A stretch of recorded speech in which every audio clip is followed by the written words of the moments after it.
O tema que eu vou trabalhar que nós vamos estudar hoje é esse daí que está aí em cima. Eu trouxe alguns textos transcritos no slide para a gente poder, ficar mais fácil até de estudar o texto. E antes de mais nada, preciso lembrar que eu já afirmar já de uma vez que eu não vou dar resposta logo de cara. Seria muito fácil chegar aqui e falar sim ou não, né? Então eu vou fazer o seguinte, eu vou mostrar o porquê primeiro que eu vou dar a resposta que eu vou dar, tá? Embora é capaz de alguns de vocês já terem as posições já pessoais, eu creio que a maioria não vai ser muito diferente da minha também não. Antes de mais nada, vamos lá para o primeiro slide. Antes de mais nada, eu gostaria de ler esse texto com vocês, de Jó 27, versículo 8 e versículo 9. Eu sei que está um pouquinho ruim de ler, mas Jó 27, 8 e 9, quem está dizendo isso é o próprio Jó, tá? Ele vai dizer assim: porque qual será a esperança do ímpio quando lhe for cortada a vida, quando Deus lhe arrancar a alma? Acaso ouvirá Deus o seu clamor e lhe sobrevindo a tribulação? Então, na verdade, essa é a pergunta que nós estamos aqui, né? Por acaso Deus vai ouvir o seu clamor? Por acaso Deus ouve o clamor de um ímpio no momento da sua tribulação, no momento da sua angústia? E aí, qual será que é a resposta? Na verdade, Jó vai dar a resposta, só que a gente vai ver lá no finalzinho só, tá? A gente não vai, logo em seguida, por isso que eu não pedi nem para vocês abrirem, porque senão vocês vão ler a resposta dele e acabou, né? Então não abram ainda, deixa aí guardadinho, daqui a pouco ele vai mostrar a resposta para a gente. Próximo slide. A primeira pergunta, antes de mais nada, que eu gostaria de fazer afinal de contas, quem que pode se aproximar de Deus? Porque quando a gente fala de oração, nós estamos falando de alguém que se aproxima do Senhor e começa a falar com Ele, e começa a conversar com Ele. E a pergunta que a gente precisa fazer afinal de contas, quem que pode se aproximar do Senhor? Quem é que de fato pode, de quem de fato Deus vai ouvir a oração? Então vamos lá, próximo slide.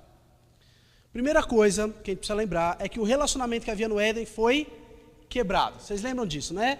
Quando estava lá, Adão e Eva, Deus no jardim, tudo indica que o jardim não era simplesmente a casa deles, mas era o lugar onde Deus se encontrava com eles. E de repente Adão e Eva foi lá e desobedeceu ao Senhor. Quebrou a promessa, quebrou a obediência, a confiança de Deus. E daí lá no Gênesis capítulo 3, versículo 23 a 24, vai dizer o quê? Vamos lá. Gênesis 3, 23 e 24. Vamos ver o que acontece. Tá aí, né? Mas dá para ler? O Senhor Deus, por isso, o lançou fora do jardim do Éden, a fim de lavrar a terra de que fora tomado. E expulso o homem, colocou querubins ao oriente do jardim do Éden e o refugir de uma espada que se envolvia para guardar o caminho da árvore da vida. Então, o homem foi expulso do jardim do Éden e então aparece o que lá no meio do jardim do Éden? Querubins, né? Que impedem a passagem. Agora não é qualquer um que pode entrar no Éden, não é qualquer um que pode se aproximar do Senhor. Aparece uma figura lá bem curiosa que é a dos querubins. E essa imagem vai aparecer de novo lá em Êxodo, capítulo 25, versículo 17 em diante. Pode passar, olha só o que vai dizer, capítulo 25, versículo 17 e versículo 22. Farás também um propiciatório de ouro puro, de 2 côvados, e meio será o seu comprimento, e a largura de 1 côvado e meio. Ali virei a ti, e de cima do propiciatório, do meio dos 2 querubins que estão sobre a arca do testemunho, falarei contigo acerca de tudo o que eu te ordenar para com os filhos de Israel. Então, Deus fala aqui em Êxodo que vai ter um lugar onde Deus vai se apresentar novamente, que é em cima do propiciatório. Daí o próximo slide vai aparecer o texto lá de capítulo 26, versículo 1. Capítulo 26, versículo 1. Aí vai ficar ruim de ler, né? Mas eu vou ler aqui para vocês. Vai dizer assim: Farás o tabernáculo que terá 10 cortinas de linho retorcido, estofo azul, púrpura e carmesim, com querubins as fará obra de artista. Bom, tudo isso que eu estou querendo dizer é para chegar nesse ponto aqui, e agora a gente começa a questionar um pouco. Quando o Adão foi expulso do Éden, a partir de então, o relacionamento com Deus foi quebrado. Daí Deus resolve fazer um tabernáculo. Lá no tabernáculo ele coloca a arca da aliança, e sobre a arca da aliança, uma tampa chamada propiciatório. E Deus fala que se você quiser falar comigo, é lá no propiciatório que você vai ter que falar comigo. Certo? Só que existe um problema. Nem todo mundo pode ir até o propiciatório. Nem todo mundo pode ir à arca. Por quê? Porque tem uma cortina que envolve o santo lugar. E tem um desenho curioso lá. Qual que é? Querubins. O mesmo desenho que aparece lá, a mesma figura de querubins que apareceram também lá no Jardim do Éden, impedindo a entrada de novo do homem ao Éden. É a mesma figura. Ou seja, continua ainda impossível. Se você olhar um pouquinho mais para frente, versículo 31 em diante, vai dizer assim: farás também um véu de estofa azul, e púrpura, e carmesim, e linho fino retorcido, com querubins, e farás de obra de artista. Suspendê-lo-ás sobre 4 colunas de madeira de acácia coberto de ouro, e os seus colchetes serão de ouro, sobre 4 bases de prata. Pendurarás o véu debaixo dos colchetes e trarás para lá a arca do testemunho, para dentro do véu. O véu que tinha lá? Os querubins, que impediam a passagem. O véu vos fará separação entre o santo lugar e o santo dos santos. Muito bem, então o que nós temos aí?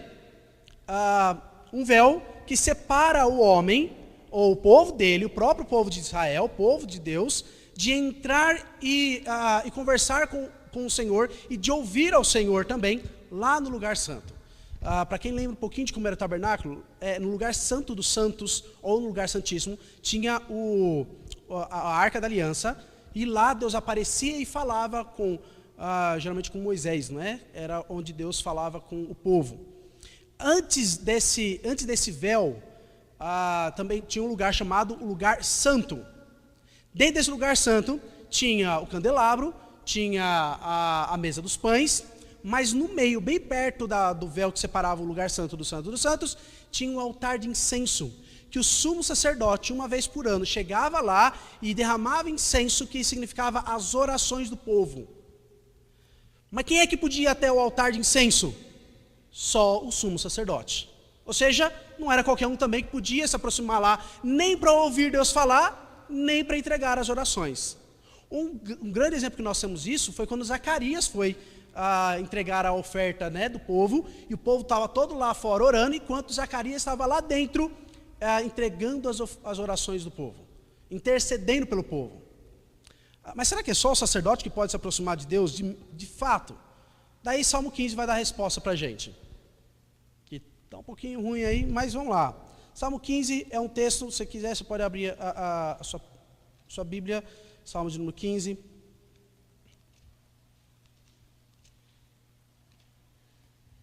Vai dizer assim: quem, Senhor, habitará no teu tabernáculo?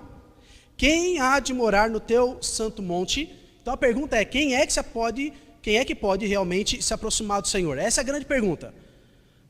Que tudo isso tem a ver com oração? Na verdade, tudo. Se a gente não pode se aproximar do Senhor, como é que a gente vai se aproximar dele em oração? Quem é que pode, de fato, se aproximar dele? Quem é que pode habitar no tabernáculo? Ele vai dar resposta, é muito fácil. Basta você cumprir alguns requisitos. Olha só. O que vive com integridade, pratica justiça e de coração fala a verdade. Você tem que ser íntegro, praticar toda a justiça, ou seja, toda a lei de Deus, e você precisa sempre falar a verdade de coração. Simples. Tá? Se você conseguir fazer isso, você pode se aproximar de Deus. Legal, não é? É claro que Davi vai explicar o que significa isso. Por exemplo, é muito fácil. Versículo 3. O que significa, por exemplo, falar a verdade, de coração falar a verdade? É só você não difamar com a sua língua, não faz mal ao próximo, nem lançar injúria contra o seu vizinho. Ou seja, é só você nunca ter falado mal de ninguém. Daí, muito simples, você pode se aproximar de Deus. Inclusive para orar ao Senhor. certo? Basta você nunca ter falado mal de ninguém, nem alguma coisa verdadeira, nem alguma coisa mentirosa. Basta você nunca ter falado uma mentira, ou nunca ter criticado ninguém, nunca ter falado mal de ninguém, daí beleza, você pode se aproximar do Senhor. Fácil. Pergunta é então, quem afinal de contas pode se aproximar do Senhor? É claro que vai piorar a situação aqui. Mais para frente ele vai dizer, versículo 4, por exemplo, o que aos seus olhos tem por desprezível ao réprobo, mas honra os que temem ao Senhor, o que jura com dano próprio e não se retrata. Você já prometeu uma coisa e você quebrou a promessa? Você prometeu que vai visitar um amigo seu e daí você não foi? Ou então uma promessa que crente gosta de quebrar, por exemplo, ora por mim, tá? Pode deixar que eu vou orar. E você nunca ora. Prometeu e não cumpriu. Se você já fez isso uma vez na sua vida, desculpa, você não pode se aproximar do Senhor. Legal, não é? Beleza, a pergunta então continua. Quem que pode se aproximar do Senhor? Quem é que de fato pode se aproximar de Deus? Quem é que é puro, íntegro e sempre fala a verdade o tempo inteiro para dizer, eu posso me aproximar de Deus em oração? A resposta é ninguém. É por isso que Deus criou os sacerdotes. E é por isso que Deus vai, e daí a gente abre lá em Hebreus capítulo 5, abre lá. Hebreus capítulo 5 vai mostrar que é por isso que no Antigo Testamento Deus estabeleceu o sacerdócio, para que pudesse fazer essa ligação. Já que ninguém pode se aproximar do Senhor, então precisa ter um sacerdote, para que pudesse o povo chegar até ele. Olha só, o versículo 1 até o versículo 4, pode também estar 1 até o 3, diz assim: porque todo sumo sacerdote, sendo tomado dentre os homens, é constituído nas coisas concernentes a Deus, a favor dos homens, para oferecer tanto dons como sacrifício pelos pecados. Então Deus instituiu o sacerdócio exatamente para que oferecer sacrifício em favor dos homens. Tá? Então ele vai fazer esse ponto de ligação. E é capaz de condoer-se dos ignorantes e dos que erram, pois também ele mesmo está rodeado de fraquezas. E por essa razão deve oferecer sacrifícios pelos pecados, tanto do povo como de si mesmo. Então é por isso que Deus criou um sacerdote. Uma tribo, separou os levitas da linhagem de Arão, para que eles pudessem ser os sacerdotes e assim interceder pelo povo. E só assim, por meio do sacerdote, ele poderia chegar até lá. Só para você ter uma ideia, o sumo sacerdote, ele tinha algumas peças curiosas na roupa dele. Uma delas era uma corrente com duas pedras. Na primeira pedra tinha 6 nomes de uma das tribos do povo de Israel, e na outra, as outras 6, eram 12 tribos, então tinha lá o nome das 12 tribos nessas duas pedrinhas. No seu peitoral, ele tinha uma tábua com 12 pedras, uma pedra diferente da outra, e cada pedra tinha o nome de uma das tribos do povo de Israel. Por que isso? Porque toda vez que ele se aproximasse do Senhor, ele estava levando não o seu nome, mas estava levando o nome de todas aquelas tribos que estavam lá fora. Eles eram os representantes do povo de Deus. É por isso, e era só assim, que o povo de Israel podia se aproximar do Senhor e orar ao Senhor. Só por causa disso, porque precisava de um representante. É claro que, pelos representantes serem falhos também, eles também precisavam interceder por eles mesmos, e tinha todo um ritual para isso.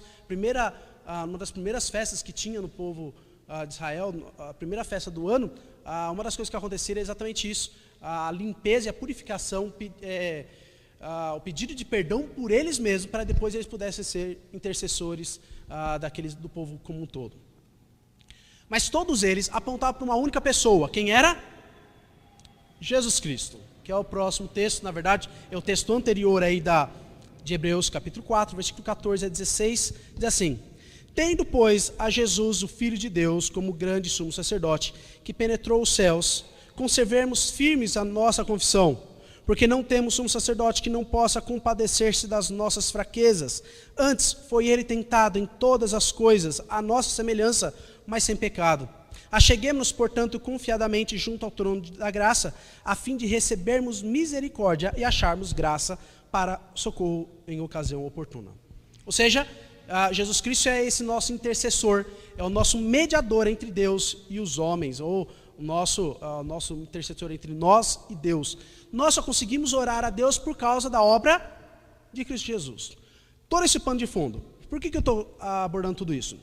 A primeira coisa que a gente precisa lembrar é que, a pergunta é, quem é que pode, se o ímpio pode orar a Deus, se Deus ouve a oração de um ímpio, a gente tem que lembrar que se não fosse pela intercessão de Jesus Cristo, uma coisa a gente poderia ter certeza, que a nossa não seria ouvida. A gente tem que lembrar que ninguém é merecedor das suas orações serem ouvidas. Ninguém, quer seja ímpio, quer seja crente, ninguém, inclusive a gente. Se não fosse a obra de Cristo, se não fosse a intercessão de Jesus Cristo, nem a nossa oração seria ouvida. Mas ainda não responde se Deus ouve ou não a oração do ímpio, não é? Não vou responder ainda não, calma lá. Só estou levantando algumas questões, só estou jogando poeira para o alto. Daqui a pouco a gente tenta assentar tudo e a gente tenta responder. Vamos alguns princípios básicos sobre oração. Primeiro de tudo, daí eu gostaria que vocês abrissem em Mateus capítulo 6.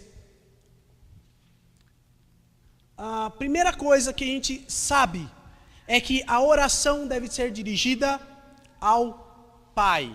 Esse é o primeiro ponto, tá? Então a gente abre lá em Mateus 6, que a Bíblia vai nos dizer sobre isso. Mateus 6, versículo... A gente não precisa ler todo o texto.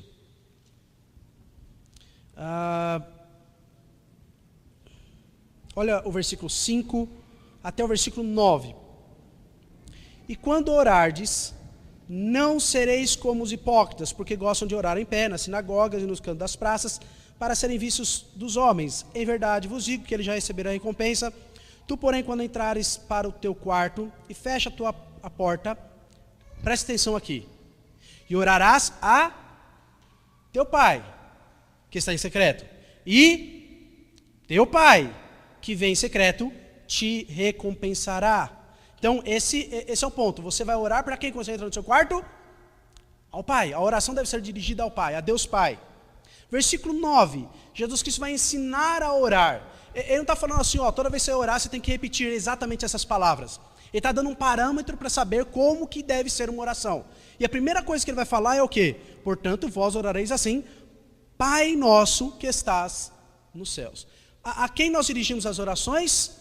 Ao Pai. Esse é o primeiro ponto. Certo? Esse é o princípio básico que a gente precisa aprender. Segunda coisa, nós precisamos orar sempre em nome de Jesus Cristo. Por quê? Afinal de contas, Ele é o nosso mediador. É o nome de Jesus Cristo que importa. É Ele que dá a validação.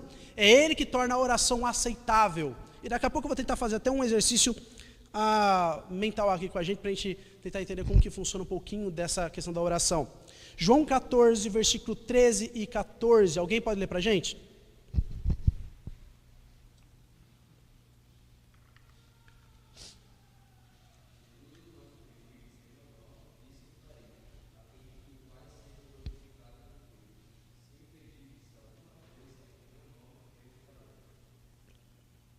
Muito bem. Então tem que ser em nome de Jesus Cristo. É Jesus Cristo está orando isso daí. É Jesus Cristo está ensinando isso.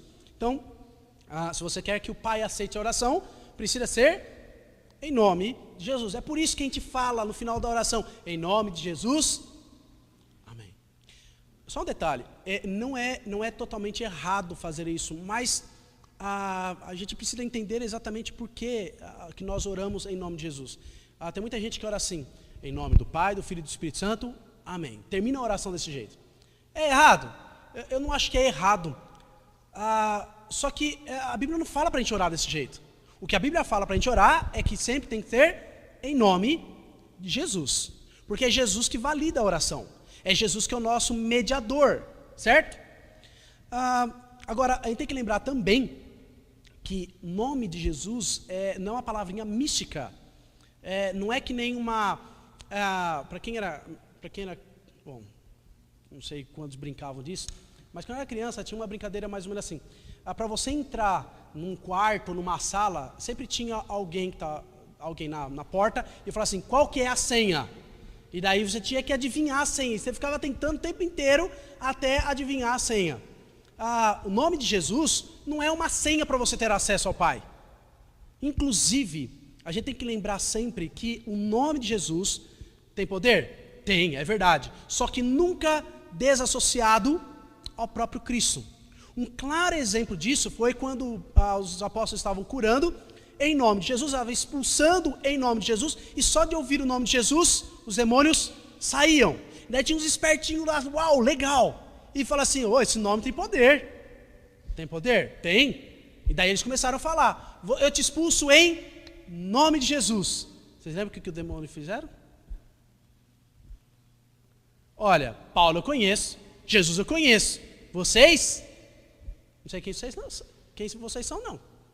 Ou seja, não é o nome em si. O nome está associado à pessoa de Cristo. Não adianta nada você usar o nome de Jesus se você não tem relacionamento com Ele. Não adianta nada você usar o nome de Jesus se você não sabe quem Ele é. Então, sempre tem que ter essa ligação. Certo? Outro detalhe interessante aqui é que deve ser por meio do Espírito Santo. Romanos 8, 26 e 27. Alguém pode ler para a gente?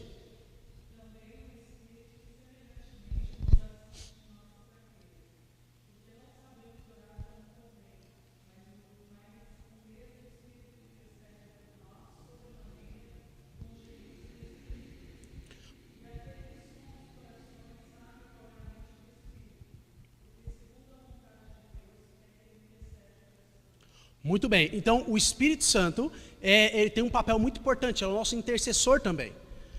Deixa eu tentar fazer uma imagem mental aqui para a gente entender mais ou menos como funciona essa questão da oração. Vamos imaginar que você está lá naquele canto, lá perto da porta, e você vai fazer uma oração. E o pai está sentado aqui na mesa, tá? Você está lá, você não tem acesso ao pai. Você não pode, lembra? Você foi proibido. Você não pode conversar mais com Deus. Você não pode nem se aproximar dele. Muito bem. Quem é que vai levar a oração até lá? O Espírito Santo. Enquanto ele está fazendo lembre-se, ele não faz esse caminho, tá? Mas vamos imaginar isso. Enquanto ele faz esse caminho até lá, vamos imaginar, ele começa a corrigir as nossas orações. Fulano e tal não devia ter pedido isso. O ciclano deveria ter falado essas coisas. Beltrano, ele falou isso daqui, não deveria ter falado assim, vou corrigir, até chegar lá, onde o pai está. E daí a gente imagina, será que o Espírito Santo já entrega direto na mão do pai? Não. Precisa ter um carimbo, precisa ter a marca, precisa ter um selo, um selo manchado de sangue, um carimbo manchado de sangue, que é o sangue do Cordeiro. Enquanto não tiver essa marca, enquanto tiver a assinatura de Jesus, o Pai não recebe. Porque é o Pai que torna a oração, porque é Jesus que torna a oração acessível ao Pai, ou carimbada, ou aprovada ao Pai. É Jesus que dá a assinatura final. Primeiro vem preparando, e depois quem vai dar o carimbo final é Jesus, e aí sim o Pai aceita a oração. É só para tentar mais ou menos entender como funciona essa questão da oração. Então, a gente ora ao Pai, em nome de Jesus, por intermédio do Espírito Santo. Outra questão também sobre oração, é que deve ser sempre para a glória de Deus. Então vamos lá? Salmo 50, versículo 23.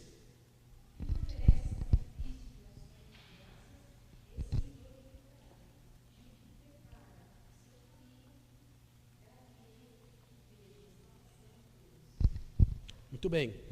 Esse me glorificará, diz aí o texto, né? Salmo 96, versículo 8 e 9.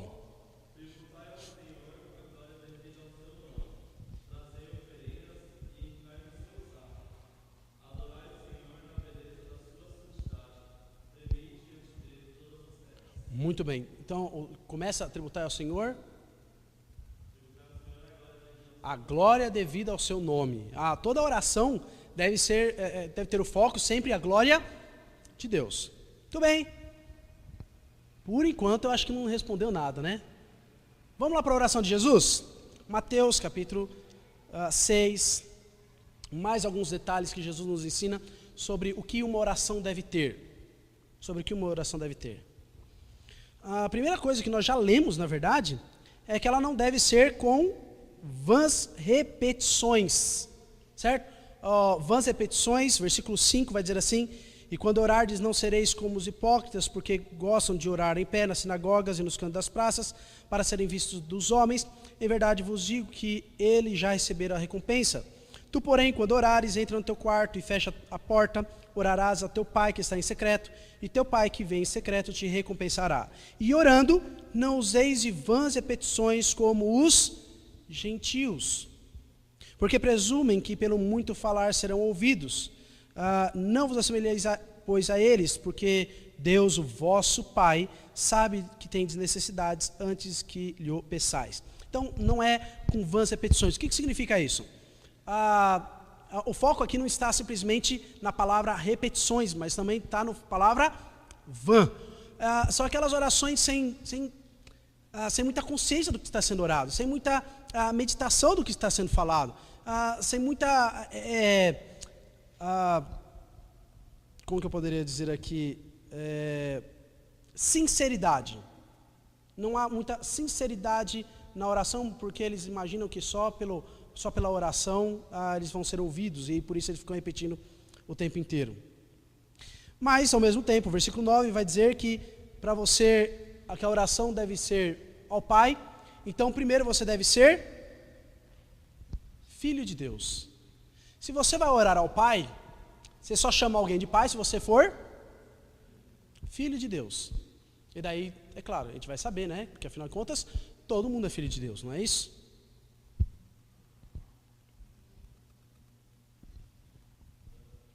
Começa a estragar um pouquinho a coisa aqui, né?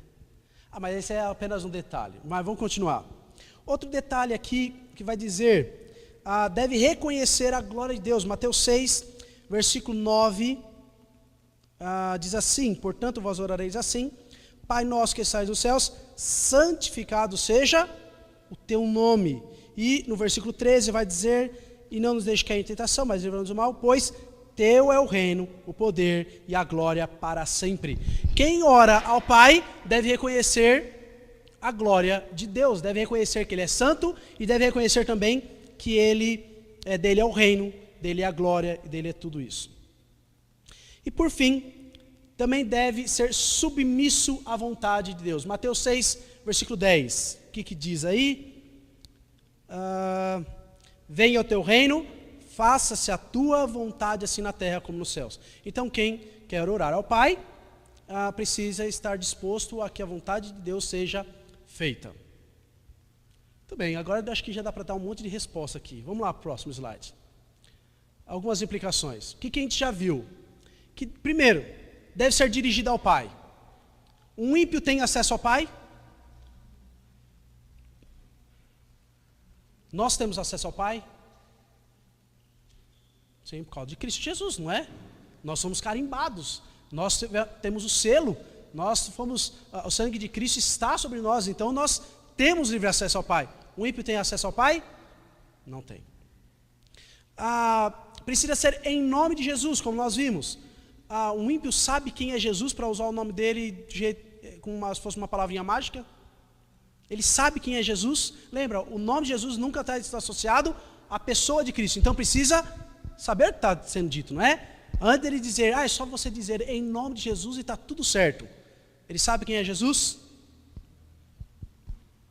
Deve ser por meio do Espírito Santo. O ímpio tem o Espírito Santo? Deve ser para a glória de Deus, como nós já vimos. Um ímpio visa sempre, quando ele vai fazer uma oração, ele visa a glória de Deus. Ele está preocupado com a glória de Deus. Não deve ser por vãs repetições ou por palavras vãs. O ímpio consegue fazer uma oração sincera. Precisa ser filho para orar ao Pai. O ímpio é filho de Deus? Filho de fato não é. Inclusive, Romanos capítulo 8, versículo 26, vai dizer assim, que o Espírito Santo nos testifica que nós somos filhos de Deus, o qual clamamos, Abba, Pai. É só por causa do Espírito Santo que eu posso chamar Deus de Pai. Sem o Espírito Santo eu não posso chamar Deus de Pai. O Espírito Santo, e um ímpio tem o Espírito Santo? Não tem.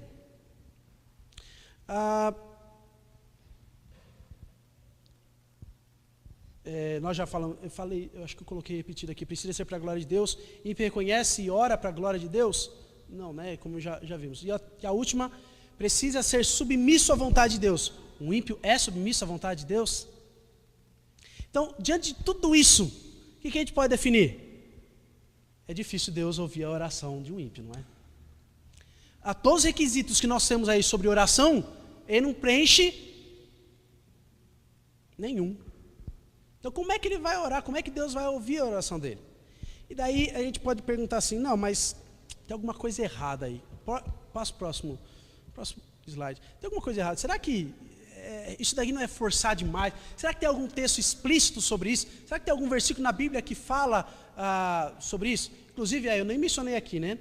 Para você orar, você precisa ter fé. Porque sem fé é impossível agradar a Deus. E a gente sabe que o ímpio não tem fé, né?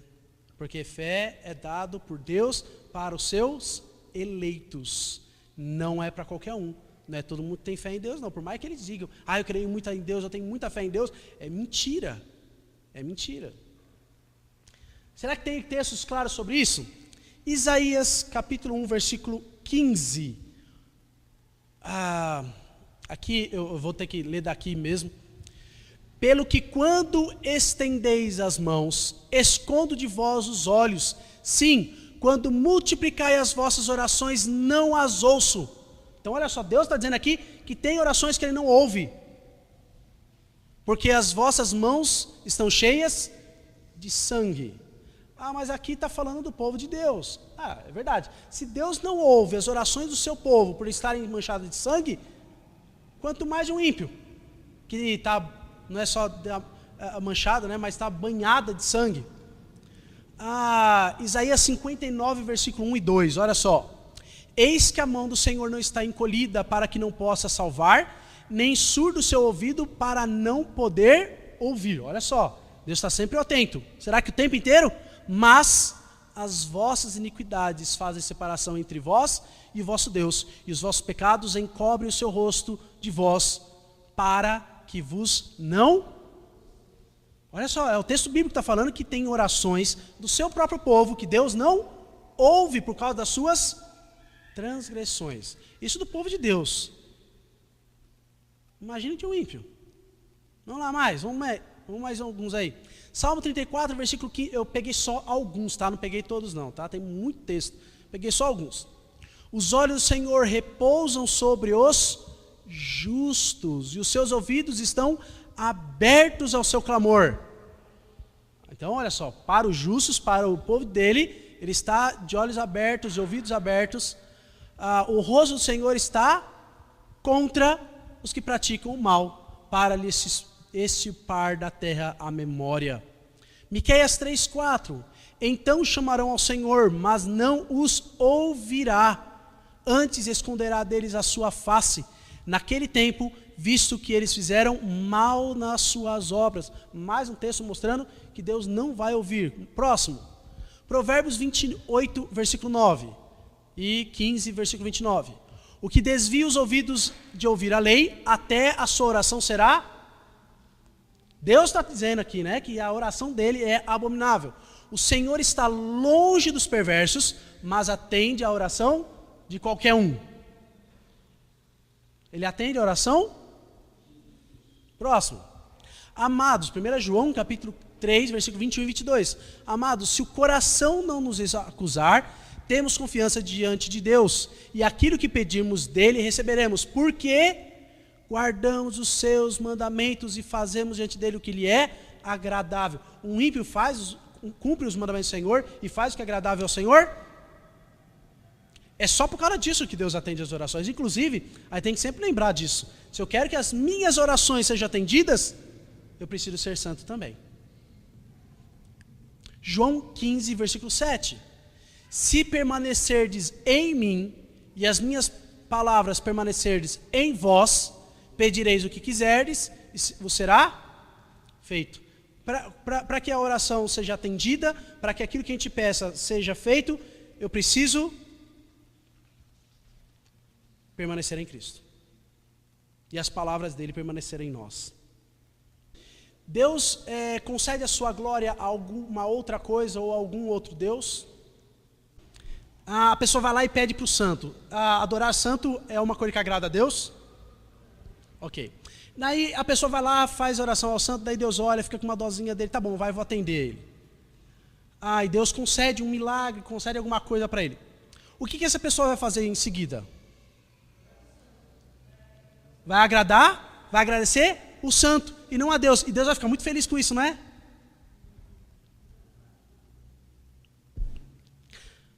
O que acontece quando uma pessoa pede uma oração para um santo ou para uma entidade aí da Umbanda, Candomblé, alguma coisa parecida, e acontece? É possível que isso aconteça? É claro que sim. São entidades, são deuses, são ídolos, são imagens, e que a Bíblia fala muito bem quem estão por trás das imagens. Quem é que está por trás das imagens? São demônios. Paulo, lá em 1 Coríntios, capítulo 6. Capítulo 6, quando ele fala lá... não é capítulo 6. Deixa eu ver aqui. Quando ele vai falar sobre a liberdade de comer ou não carne sacrificada a ídolos. Capítulo 8, 9 e 10... ele vai falar sobre o problema de comida sacrificada a ídolos. O que acontecia? Tinha algumas pessoas que iam ao templo e ofereciam um templo pagão, né, e tinha lá comida sacrificada a ídolos, principalmente carne, né? E eles falavam assim, não tem problema nenhum, porque afinal de contas ídolos não existem. Não existem outros deuses, só existe um Deus. E é verdade, só existe um Deus. Mas lá tem ídolos. Mas ídolos não existem. Daí Paulo vai falar assim, é verdade, não existem, mas quem está por trás de toda a idolatria são os demônios. Mas demônio pode realizar alguma coisa sobrenatural? E não? Sabe o que Satanás mais quer? Que a gente continue, que nós não, mas que as pessoas continuem acreditando em santos, continuem acreditando em Exu, continuem acreditando em... eu sei lá o nome desses deuses aí, por aí. Desses caras aí, né? O que Satanás mais quer é que ele continue acreditando. É por isso que Deus permite que faça. Oséias, capítulo 5, se não me engano, vai dizer assim, uma pessoa pede para um pau realizar seus desejos, e o pau responde e realiza. E Deus permite. Por quê? Para que ele continue caindo realmente nos seus próprios pecados. Então, a gente sabe quem é que está por trás dessas coisas que às vezes nem é tudo, a maioria é mentira, né? A maioria não acontece, é tudo, não é milagre, coisa nenhuma.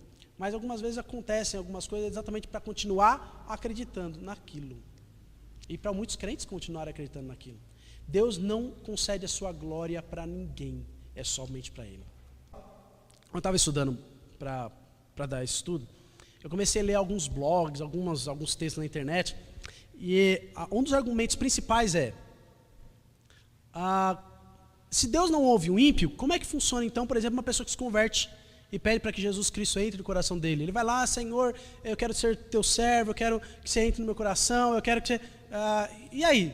Se ele ainda não é crente, como é que Deus... Então ele nunca vai se tornar um ímpio, um crente? Como é que funciona isso? Oi?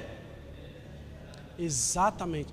Primeiro de tudo, onde é que está na Bíblia que é depois de uma oração que eu sou salvo, que eu sou regenerado? Onde é que está na Bíblia um texto sequer que fala assim, faça uma oração, Senhor, entra no meu coração, em nome de Jesus também.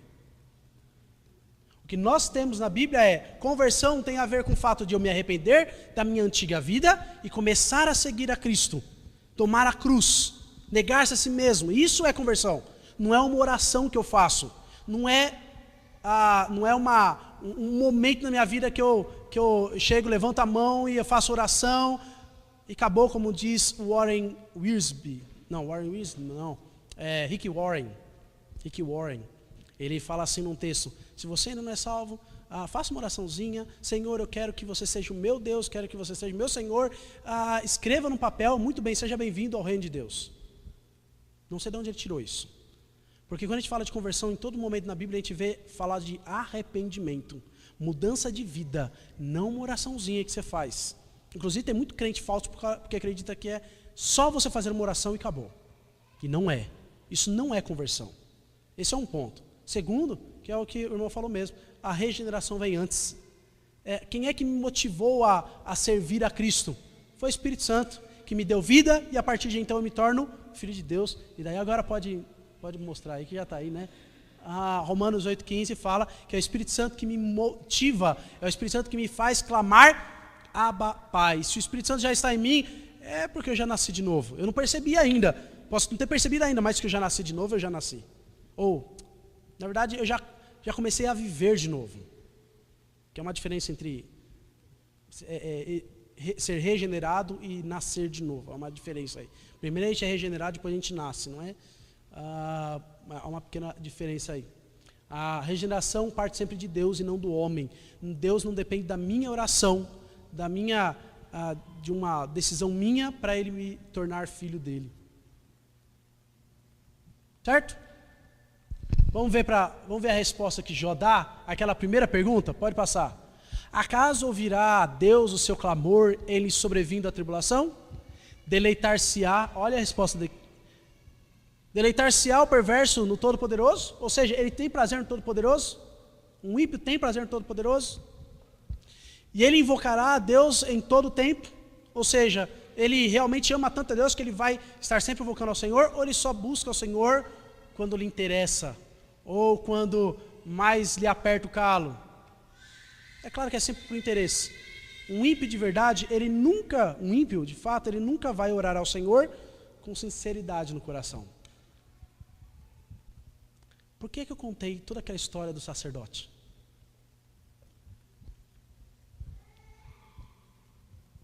Por que eu falei de tudo aquele negócio do sacerdote? É só para falar que Jesus Cristo é o nosso sacerdote?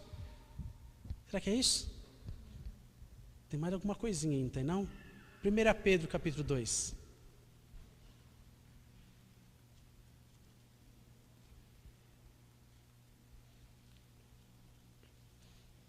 Eu acho muito interessante, tem muita gente que acredita realmente que Deus não ouve a oração de um ímpio, só que na prática ele faz exatamente o contrário. Pode passar. 1 Pedro 2, versículo 5, o que diz? Também vós mesmos, como pedras que vivem, sois edificados casa espiritual para serdes,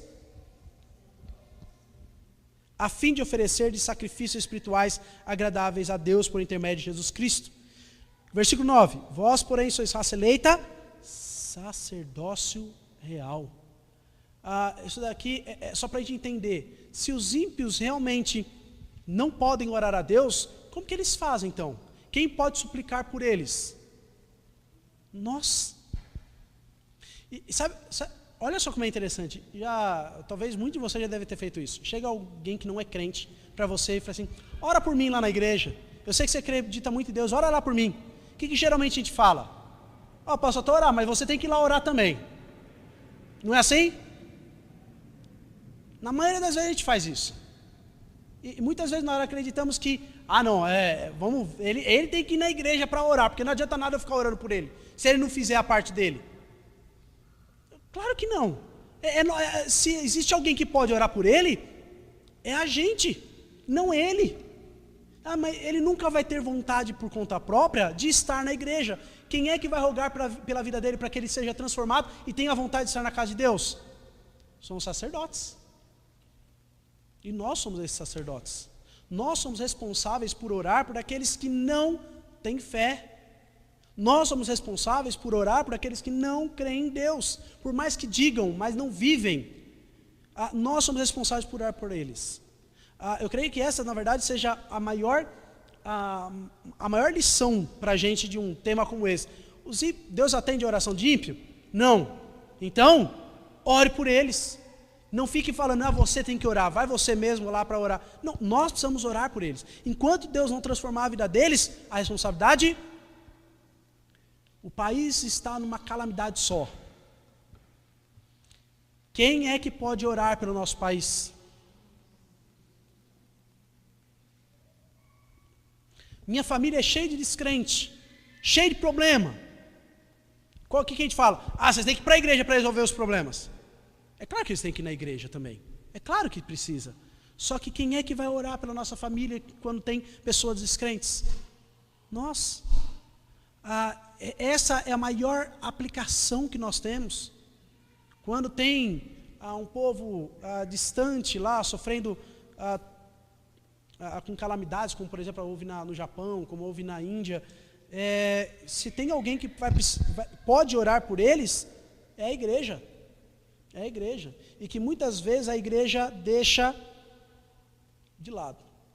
Muitas vezes a igreja coloca a responsabilidade de lado e não faz seu papel. O último texto, Apocalipse 1, versículos 5 e 6. Aquele que nos ama e pelo seu sangue nos libertou dos nossos pecados e nos constituiu reino, sacerdote para o seu Deus e Pai. Capítulo 5, versículo 9 e 10. Apocalipse 5, 9 e 10.